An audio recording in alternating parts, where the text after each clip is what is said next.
é inspirada por Deus, é útil para nos instruir, é valiosa para a nossa vida. Então esteja conosco nas quintas-feiras estudando Hebreus. E se você quiser acompanhar os estudos desde o início, é muito fácil. Você vai ao canal da igreja, PIB Divinópolis, lá no YouTube, e você vai encontrar nos cultos de quinta-feira os estudos completos, desde Hebreus capítulo 1, versículo 1, até agora, que leremos o capítulo 8. Hebreus 8, versos 1 a 13.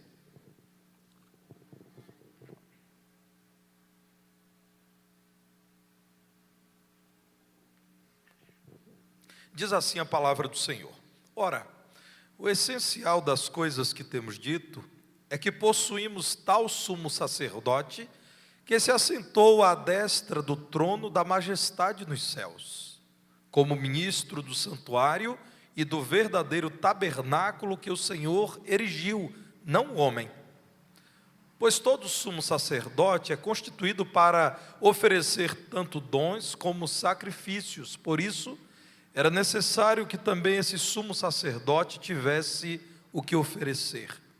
Ora, se ele estivesse na terra, nem mesmo sacerdote seria, visto existirem aqueles que oferecem os dons segundo a lei, os quais ministram em figura e sombra das coisas celestes, assim como foi Moisés divinamente instruído quando estava para construir o tabernáculo. Pois diz ele: vê que faças todas as coisas de acordo com o modelo que te foi mostrado no monte.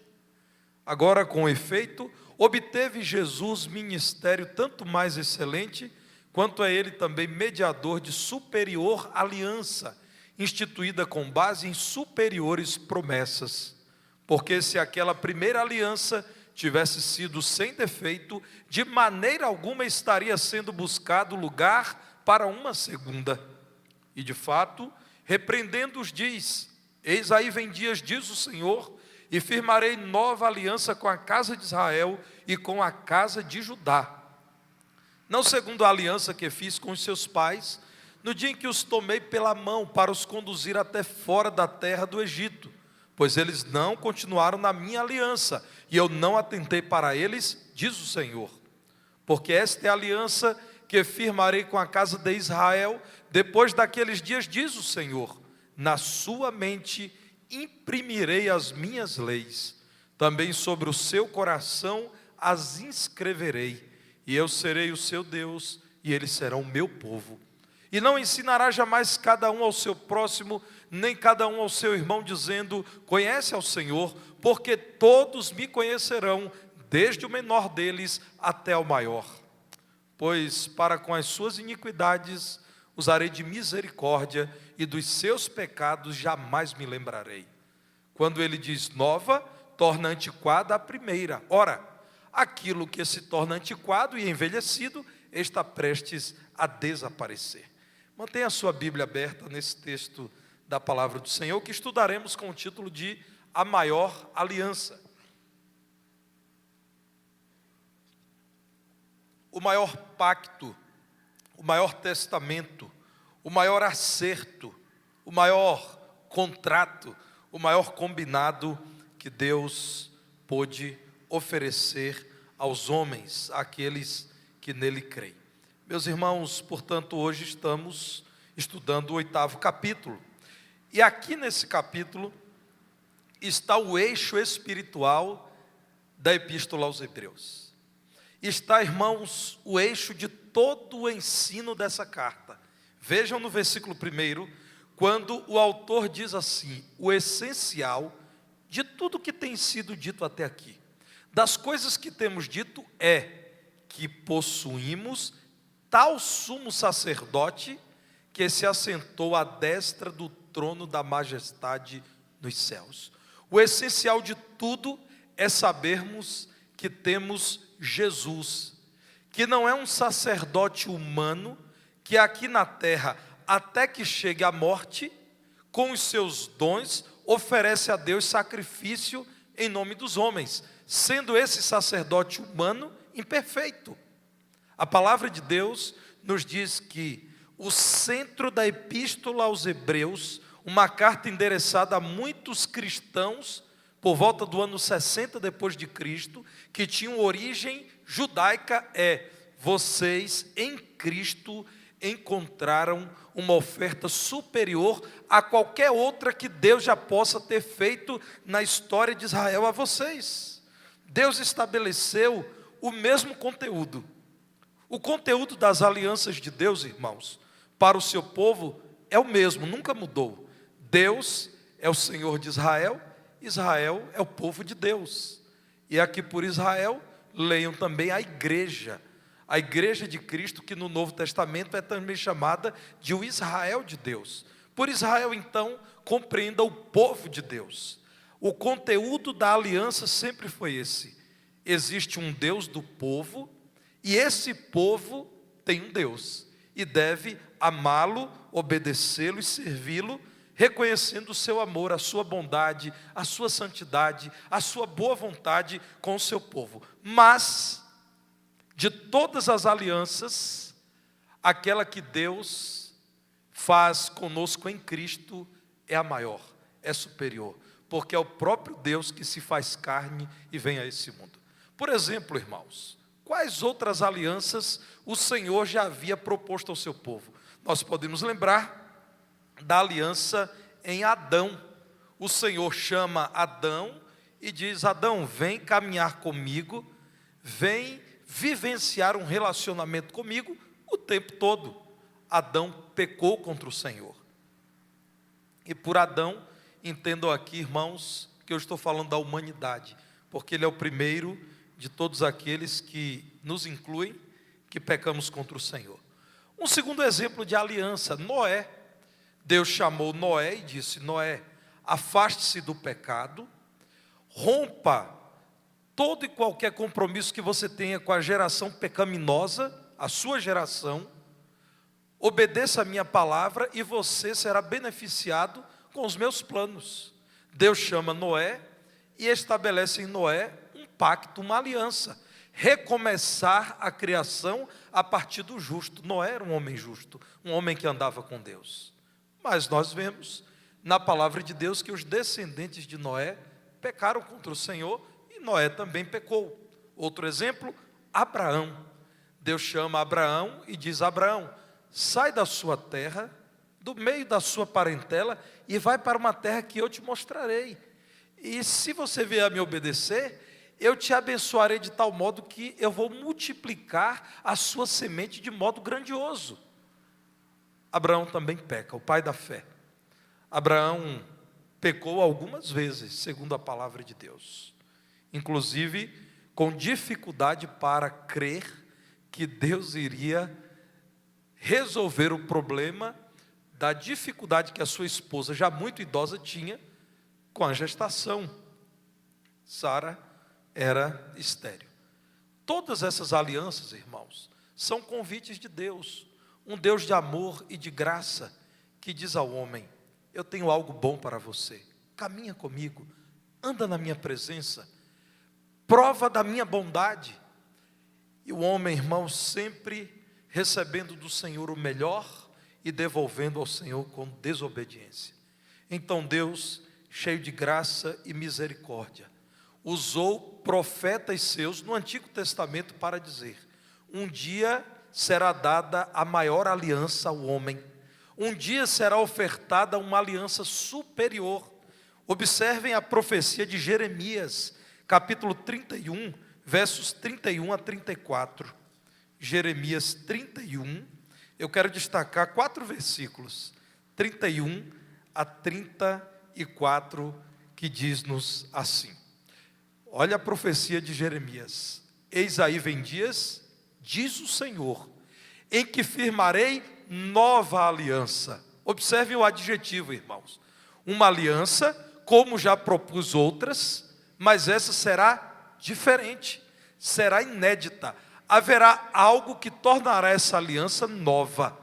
Nova aliança com a casa de Israel e com a casa de Judá. Não conforme a aliança que fiz com os seus pais.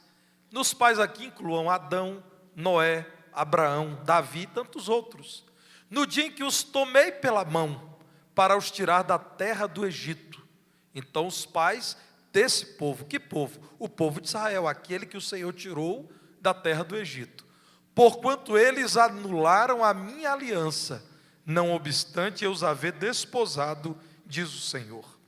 Porque esta é a aliança que firmarei com a casa de Israel, depois daqueles dias, diz o Senhor, na mente lhes imprimirei as minhas leis.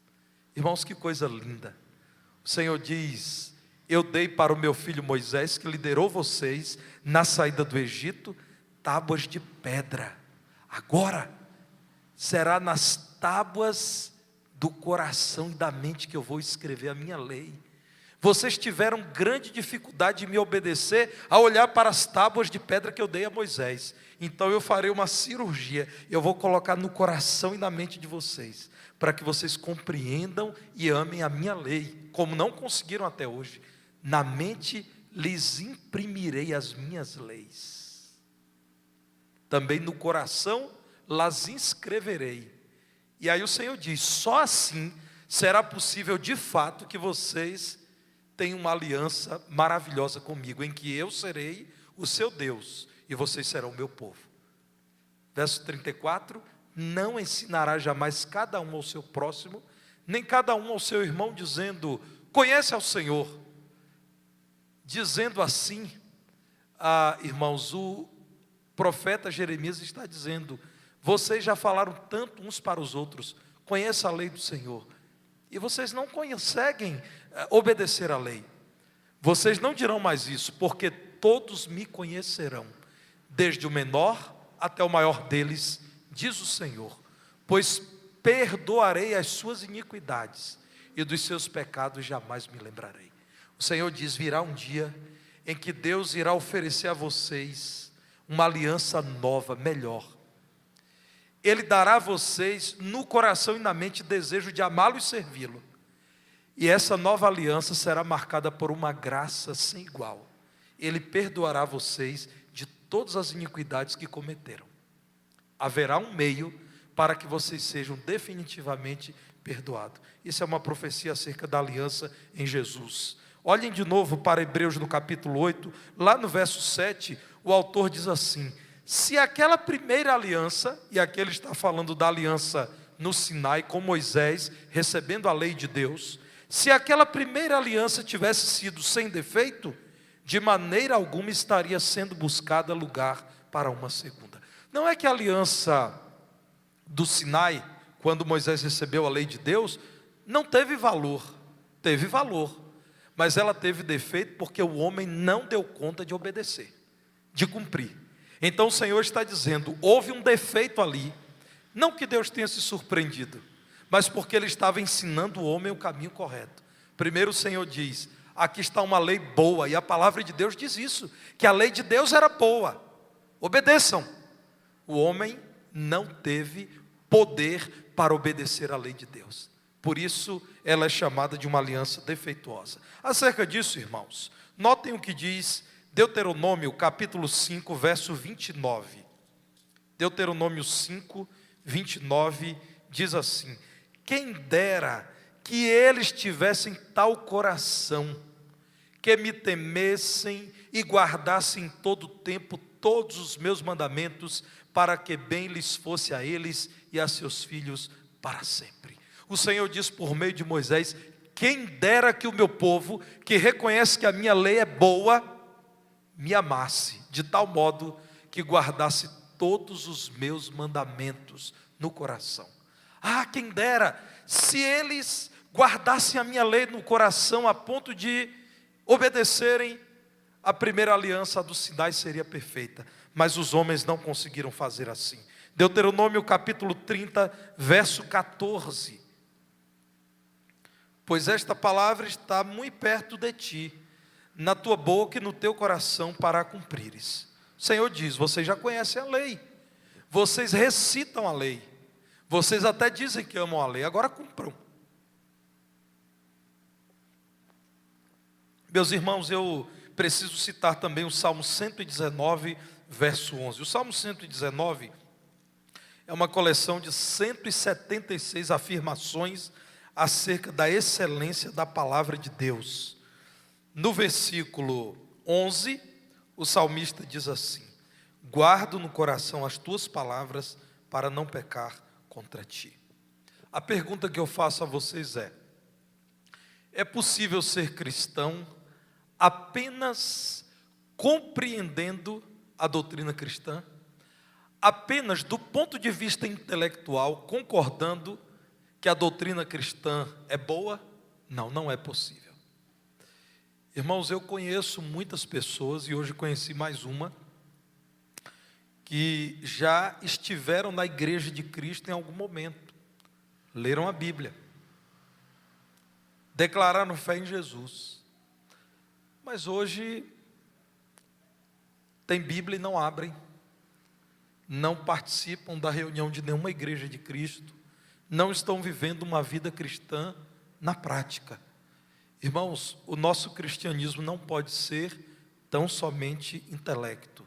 E eu estou falando isso numa igreja que dá graças a Deus pelo dom da ciência, que valoriza o estudo, que não condena o intelecto, pelo contrário. Mas, irmãos, Deus não nos fez só com o cérebro, Deus nos fez com o coração.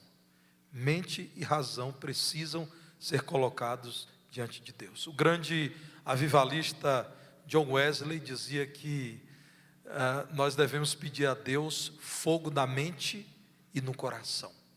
Não é fogo só no coração, não, é na mente também. Irmãos, ninguém conseguirá amar a Deus e servir ao Senhor fielmente se a sua fé for somente um assentimento mental. Eu já disse aos irmãos que em algum lugar desses mais de 20 anos em que sou pastor, alguma pessoa que vocês não sabem quem é nem onde mora, me procurou e disse assim: pastor, eu vim aqui hoje porque eu quero ser um cristão batista. O que eu preciso fazer para ser um bom crente batista? E eu disse para ele: vamos começar do começo. Você precisa reconhecer que você é um pecador perdido, e a menos que arrependido confesse que Jesus Cristo é o seu Salvador, não há esperança para você. Você precisa amar a Jesus e servi-lo. Irmãos, eu não falei de identidade batista, eu falei de Jesus. Porque, irmãos, eu não sou louco. Eu sei muito bem, irmãos, que ninguém vai conseguir compreender as consequências da fé em Jesus se não compreendeu quem é Jesus. Aí, se ele for um convertido a Cristo, aí eu direi: olha, nós batistas adotamos os seguintes princípios: cremos na separação entre igreja e Estado. Nós não concordamos que o Estado financie, patrocine, interfira na igreja. Nós, crentes batistas, cremos que a Bíblia e só a Bíblia é a palavra de Deus. Não concordamos que devemos obedecer outra revelação além da palavra de Deus. Aí eu diria assim: olha, cremos que a igreja local é constituída de pessoas regeneradas e biblicamente batizadas. Cremos que a igreja local é autônoma e soberana, os crentes dirigidos pelo Espírito Santo se governam democraticamente. Aí eu poderia falar dos princípios batistas, mas, irmãos, eu vou falar de identidade de uma igreja local ou de uma denominação sem falar de Jesus? Isso é um erro. Qual é a pessoa que, compreendendo que o cristianismo é bom, só compreendendo isso terá a sua vida transformada? É preciso algo mais, irmãos. É preciso relacionamento com Jesus. É preciso crer num Jesus vivo, ser habitado por esse Jesus, dirigido por esse Jesus, andar na presença de Jesus e ser absolutamente transformado pelo poder de Jesus. E o Evangelho é o poder de Deus. A questão que o Senhor coloca aqui é: o povo de Israel conhecia muito bem a lei. Nenhum povo, irmãos, foi capaz de, na história, preservar a sua fé, a sua história como povo, a sua identidade como nação, como povo judeu. Meus irmãos, quase 2000 anos depois da destruição de Jerusalém, no ano 70, por obra da agressão do Império Romano, foi criado um Estado moderno, cuja capital é Tel Aviv, o Estado de Israel, e aquelas pessoas, irmãos, mantêm muito da cultura dos dias de Jesus. Nós não estamos falando, portanto, de intelecto apenas. Esse povo aqui conheceu a lei, recitou a lei, ensinou a lei, pais ensinaram os seus filhos a recitarem a lei, mas isso não foi suficiente para que Israel amasse a Deus e não se envolvesse com falsos deuses, com ídolos, e amasse o Senhor acima de todas as coisas. Não é apenas uma questão de intelectualidade, tem que haver algo mais. Irmãos, à medida que os anos passam, a gente tem algumas perdas, né? Perde cabelo, perde resistência dos ossos, perde tanta coisa, né? Perde roupa, mas a gente ganha muita coisa. E um dos ganhos que eu tenho tido ao longo dos anos, eu que sempre estive na igreja, é observar as pessoas. Irmãos, há muita gente longe de Cristo que conhece a Bíblia com profundidade. Eu conheço gente assim. Gente que conhece e recita a Bíblia. Irmão Eliseu, é ou não é? Gente que recita a Bíblia toda e está longe da igreja e longe do Senhor. Existe, meus irmãos.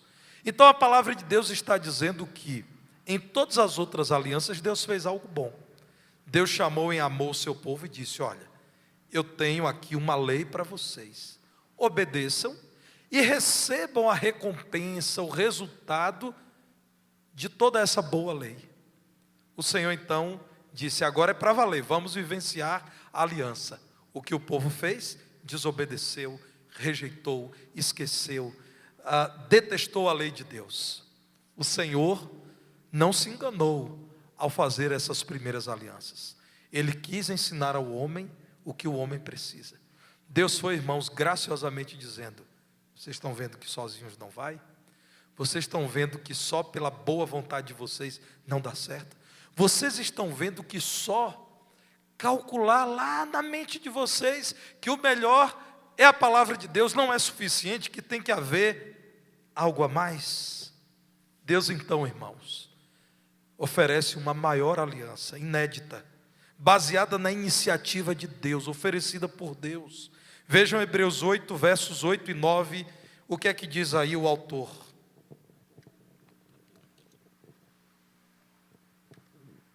Citando o profeta Jeremias, vejam como a Bíblia explica a Bíblia cita a Bíblia. Então ele diz assim: eis aí vem dias, diz o Senhor, e firmarei nova aliança com a casa de Israel e com a casa de Judá. Não segundo a aliança que fiz com os seus pais, no dia em que os tomei pela mão para os conduzir até fora da terra do Egito, pois eles não continuaram na minha aliança, eles não perseveraram, eles não foram firmes, não foram resolutos, não foram decididos, e por causa disso, eu não atentei para eles, diz o Senhor. É uma aliança. O Senhor disse a Israel: eu abençoarei se vocês andarem em meu caminho.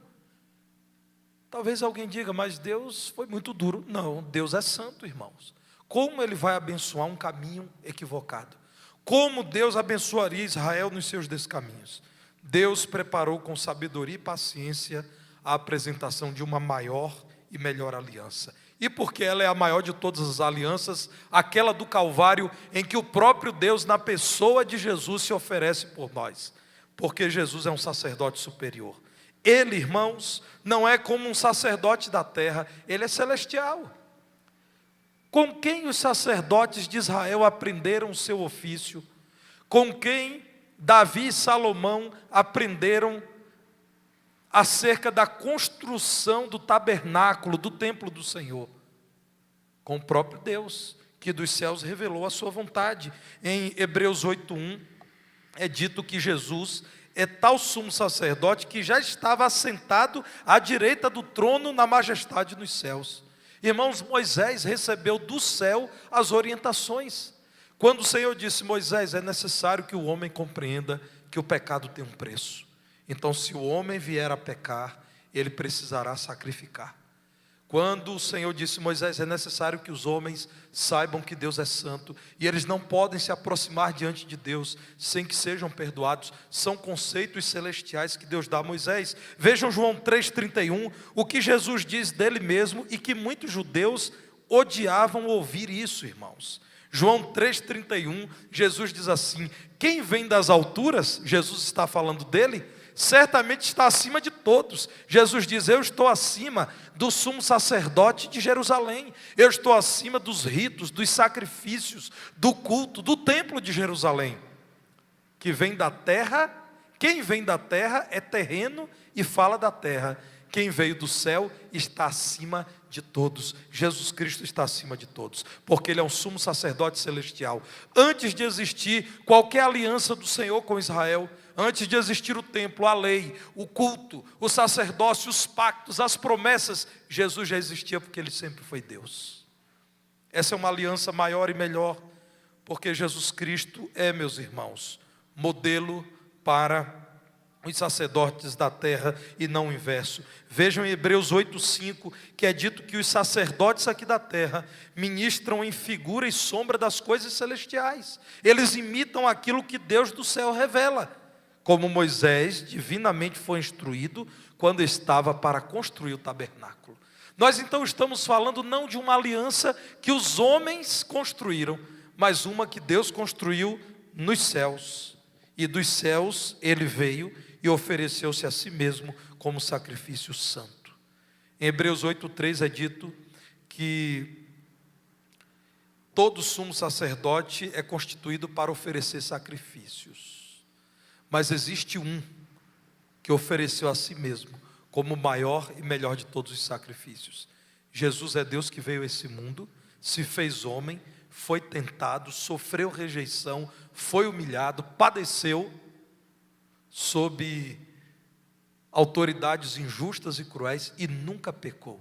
Na boca de Jesus nunca houve palavra suja, nunca houve mentira, nunca houve engano, irmãos. Portanto, estamos falando de uma aliança superior em que o sacerdote vem do céu, ele é modelo para todos os outros sacerdotes e ele é também o sacrifício, porque Jesus, por meio do sacrifício dele, nos justifica, nos dá a condição de olhar para Deus. Estávamos em dívida, debaixo da ira de Deus. Jesus se oferece como pagamento por nós, como sacrifício. Então Ele é o sacerdote porque nos leva a Deus, mas Ele também é o sacrifício porque Ele se oferece.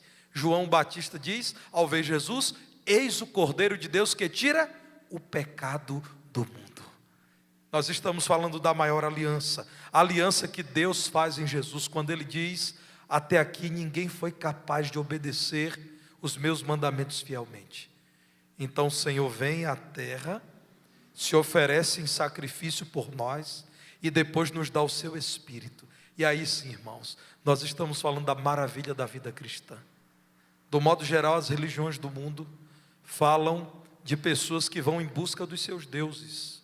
Alguém que faz uma viagem a determinado lugar sagrado para lá encontrar o seu Deus, que vai a um determinado templo num mês considerado sagrado para ter contato com o seu Deus. O cristianismo fala de um Deus que vem em busca do homem, onde ele estiver. Não há desculpas. O mais pobre, o mais limitado, o mais simples dos homens, se vier a crer em Deus por meio do sacrifício de Jesus, será alcançado pelo favor de Deus. Nós estamos falando, meus irmãos, de uma aliança maravilhosa, porque agora o Espírito de Jesus habita aquele que crê em Jesus e dá vontade a essa pessoa de obedecer ao Senhor. Você percebe a maravilha do Evangelho? Desde que você creu em Jesus, o Espírito Santo passou a habitar você, e é esse Espírito Santo que diz: Rogério, continue em meus caminhos. E é o Espírito Santo que diz: Roberto, você é meu filho, isso aqui não é para você, abandona isso.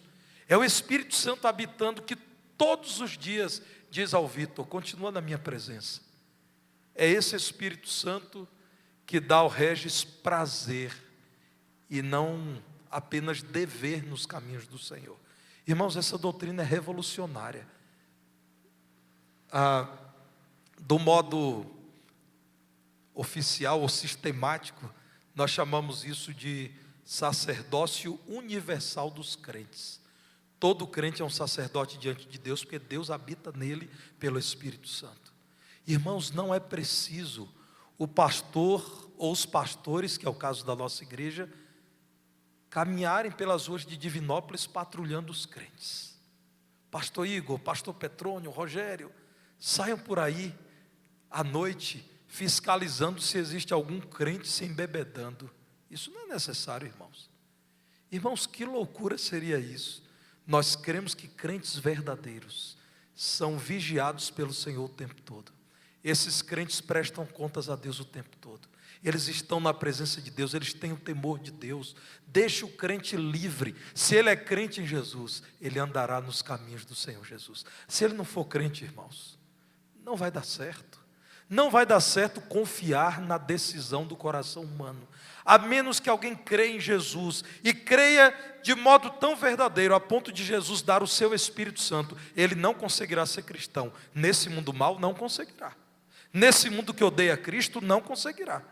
Nesse mundo que celebra o pecado, nesse mundo contrário à vontade de Deus, você não conseguirá ser crente nem por um dia, se não houver o Espírito Santo em sua vida.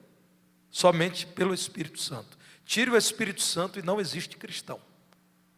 Nós cremos, irmãos, firmemente nisso, que quando alguém arrependido crê no Senhor Jesus Cristo, recebe o selo do Espírito Santo, como a palavra de Deus diz, e ele pode ser crente por isso agora. Essa é a melhor aliança. Estamos em um lugar superior, não mais num templo em Jerusalém, mas na presença de Deus o tempo todo, daquele Deus que veio do céu. Hebreus 8:2, ministro do santuário e do verdadeiro tabernáculo que o Senhor erigiu, não o homem. Ora, onde é que está o templo de Deus, o tabernáculo de Deus? Onde ele está? Se Jesus está no céu, ali está o verdadeiro tabernáculo. Mas se ele habita em você, ali está o verdadeiro tabernáculo. O que é que a palavra de Deus diz, irmã Lourdinha? Que o crente é templo do Espírito. Irmãos, o que é melhor? Uma aliança em que você precisa ir no dia do sábado, em Jerusalém, no templo, buscar um sacerdote oferecendo animais, ou você viver na presença de Deus o tempo todo, sendo você o templo do Espírito Santo. O Evangelho é maravilhoso, irmãos. A aliança em Jesus é muito superior a qualquer outra aliança que dependia da firmeza do homem. O lugar é superior porque não está debaixo da lei executada por homens da tribo de Levi, segundo o sacerdócio de Arão. Nós estamos falando de Jesus, segundo a ordem de Melquisedeque, aquele de quem o livro do Gênesis diz que Deus o levantou para ser rei e sacerdote. Jesus é rei e sacerdote porque ele reinará eternamente e intercederá por nós eternamente. Uma promessa superior também é dada. Que coisa boa, irmãos. Nós falamos de um sacerdote superior que é Jesus, que vem ao socorro do homem. Nós falamos de um lugar superior, vivemos sempre na presença de Jesus. Agora eu quero falar de promessas superiores. Verso 6, Jesus obteve ministério tanto mais excelente, quanto é ele também mediador de superior aliança, de melhor aliança, de maior aliança instituída com base em superiores promessas. Quais são as melhores promessas que temos agora na aliança em Cristo Jesus? Olha aí para a sua Bíblia, no verso 10, repetindo Jeremias, diz: olha, agora, quem crê que Jesus é o Salvador, e crê que pelo sacrifício de Jesus na cruz, é lavado do pecado, perdoado e aceito por Deus, agora, quem crê em Jesus, tem a lei de Deus impressa na mente. Você compreende a vontade de Deus. Pela ação do Espírito Santo, no coração é inscrita a lei de Deus. Promessas mais maravilhosas, irmãos.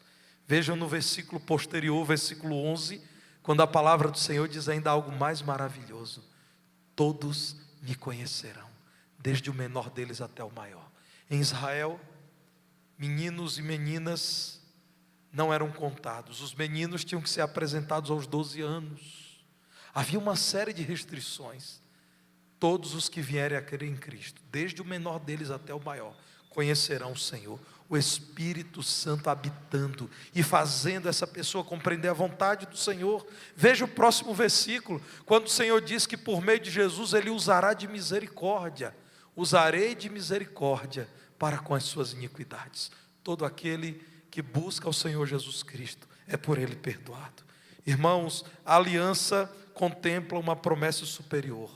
Agora, você recebe o Espírito de Deus e não mais depende do seu esforço. Veja Êxodo 31, verso 18.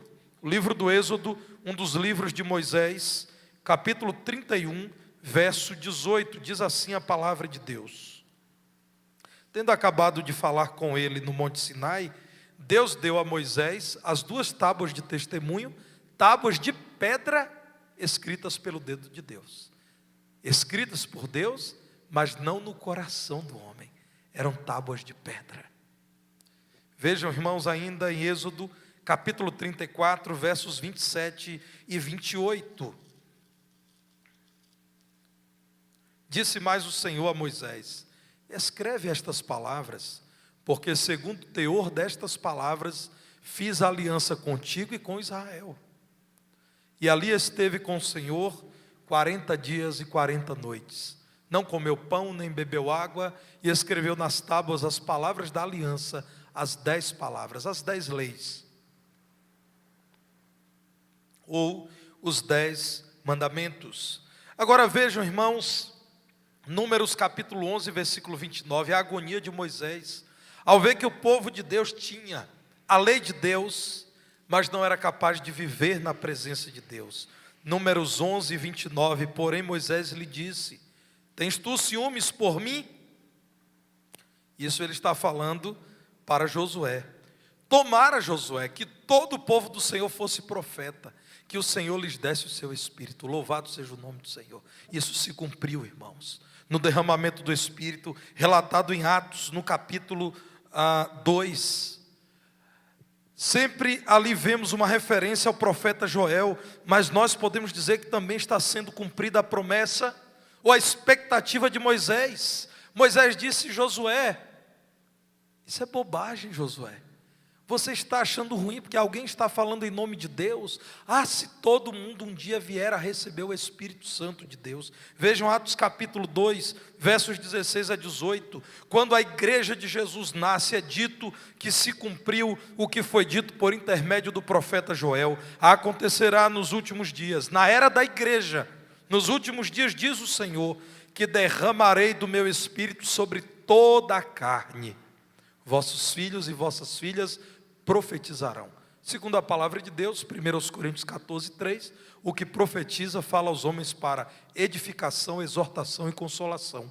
Deus usaria até meninos e meninas para falarem da palavra dele. Vossos jovens terão visões, eles verão a vontade de Deus. E vossos velhos sonharão, eles terão esperança e futuro, eles crerão na realidade eterna do céu. Até sobre os meus servos e sobre as minhas servas derramarei do meu Espírito naqueles dias e profetizarão. Estavam pregando o Evangelho aqui em Atos 2. Então é dito, sabem por que eles estão pregando? Porque foi um dia profetizado, que eles pelo Espírito de Deus também profetizariam, isto é, falariam da vontade de Deus. Irmãos, devemos olhar agora para Hebreus capítulo 8, quando no verso 10 a palavra de Deus diz: esta é a aliança que firmarei. Existe uma nova aliança para o meu povo. Veja no versículo 11 quando é dito: não será mais necessário dizer, olha, a vontade de Deus é essa, porque agora todos serão dirigidos pelo próprio Deus, habitando neles, ensinando-lhes a vontade dele. Vejam o verso 12, quando o Senhor diz: jamais esquecerei do perdão dado a esses. Portanto, irmãos, a palavra de Deus no verso 13, diz que a velha aliança dada no Sinai, por meio dos 10 mandamentos com Moisés, é antiquada e envelhecida, e deveria desaparecer, não porque ela não teve valor, mas porque uma maior aliança foi oferecida ao homem na pessoa de Jesus. Sabe o que acontece? Essa epístola foi escrita mais ou menos no ano 60 depois de Cristo. 10 anos depois, aproximadamente, no ano 70, como eu já disse, Roma destruiu Jerusalém, destruiu o templo, acabou com o culto no templo, com o sistema sacerdotal, com os sacrifícios. E agora? Fazer o quê? Aqueles que, inclusive na igreja, estavam desejando voltar à velha aliança, iriam fazer o quê, irmãos? Irmãos, nós vemos o que Roma fez como uma agressão, e foi mesmo. Mas há uma providência de Deus nisso. Foi o Senhor dizendo: Israel, passou, o templo foi destruído, não tem mais sacerdote, não tem mais sacrifício em Jerusalém. Imaginem o desespero, irmãos, de quem dependia daquele lugar para cultuar a Deus. Acabou, mas existe uma nova aliança indestrutível e que jamais será superada, porque Jesus Cristo não pode ser vencido. Ele venceu a morte, ressurgiu dentre os mortos, vivo está, é o nosso mediador, o nosso sumo sacerdote, o nosso salvador, o nosso ajudador, o nosso intercessor eterno. Olhe para Romanos capítulo 5, verso 1 diz assim: justificados, pois, mediante a fé, temos paz com Deus, por meio de nosso Senhor Jesus Cristo,